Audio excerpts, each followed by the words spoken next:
In the middle of the night on March 7th, 2005, a 64-year-old man named John Mangine crouched in the bushes in his little village in Uganda. Several of John's friends and neighbors were also crouching in bushes nearby, and everyone was totally exhausted and terrified. John had been around for a long time. He had 9 kids, 31 grandkids, and he remembered a time when this village was a happy, bustling place. But that all changed 14 years earlier in 1991. People in this village started getting killed by someone.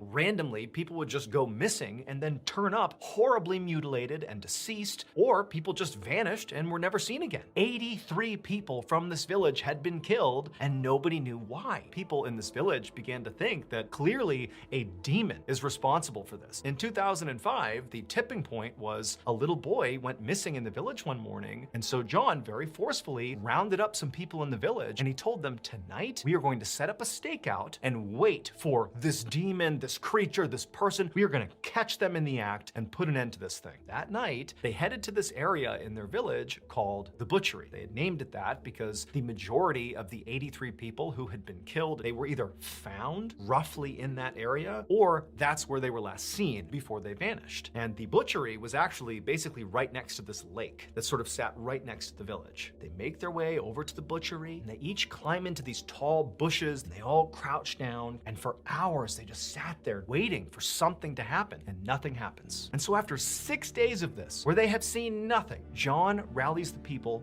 one more time. And this night, John decided to do something different. To entice them out of hiding, he and the villagers strung up all this organ meat in the trees right near the butchery. John and the others, after putting their organ meat in the trees, crouched down in the bushes. Hours and hours go by, nothing. But then, between 4 or 5 in the morning, they begin to hear something. It's like this low grumbling sound that appears to be coming from the lake. This rumbling, growling sound, it starts getting louder and louder, and they notice ripples on the surface of the water. Eventually, this massive, dark silhouette emerges from the lake. This huge creature runs past John and bites down on the meat dangling from the trees. But the meat, they had placed hooks in the meat like a trap, and as soon as this thing bit onto the meat, it got snared in one of the traps and it couldn't move. And they suddenly realized that what had been plaguing their village was not a demon. It was instead the largest saltwater crocodile ever found in Uganda. This crocodile was 16 feet long, over 2,000 pounds, and for 14 years, this crocodile had been sneaking into the village, grabbing people, and dragging them back to the lake. Authorities were quickly called to the village, and they wouldn't allow the villagers to kill this crocodile